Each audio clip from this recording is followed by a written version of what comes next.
Alright, let's get started trying to figure this out. So, here's our formula, which you already figured out in the previous question, right? And we know t is period, right? And 2 pi is just part of the equation, and L is the length, and G is the acceleration of gravity. Alright, so let's suppose that we have, we look at our data, and we figure out that the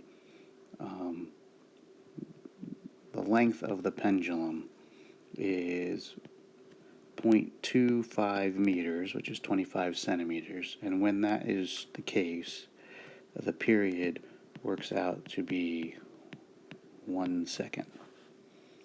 Alright, so our question is, okay, so let's suppose we want the period to be 2 seconds. Alright, what does the length have to be? Right. So if we're looking at our equation up here, right, so let's check this out. Right, it says that period is proportional to the square root of L. Right, which means that if this L gets larger, right, the period should take longer. Right. Another way to write this formula here, right, is we can say, right, I can square both sides of this thing, right? So I can square this and I can square this, which gives us that t squared is proportional to L.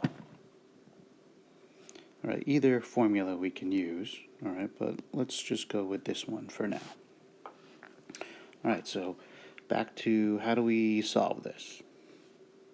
All right, so here's what we know, is that we are taking the time here that we got and we're doubling it. And we want to know what happens to the length. Alright, so this is the original length when the time is 1 second.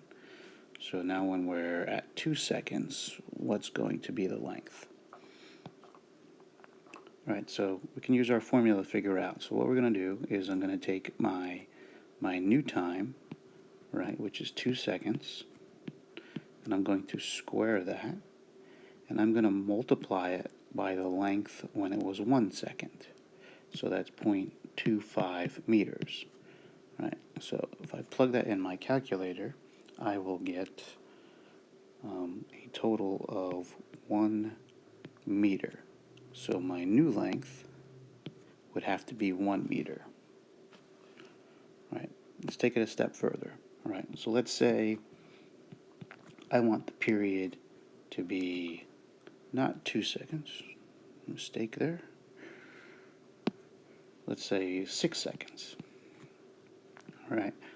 What does the length have to be? All right. Again, using the formula, t squared times the length, all right, of 1 second. All right. So t squared would be 6 seconds squared times the length of 1. Right, I'm getting 6 times greater than that original time, original length, so 0.25 meters. Right, we plugged in that in our calculator, and we get 9 meters. So this would have to be 9 meters. Right, so just follow the same steps. All right, but what you should notice, right, is that as our t is getting bigger, right, the length also has to get bigger, all right, and vice versa, right? If length gets bigger, period has to get bigger.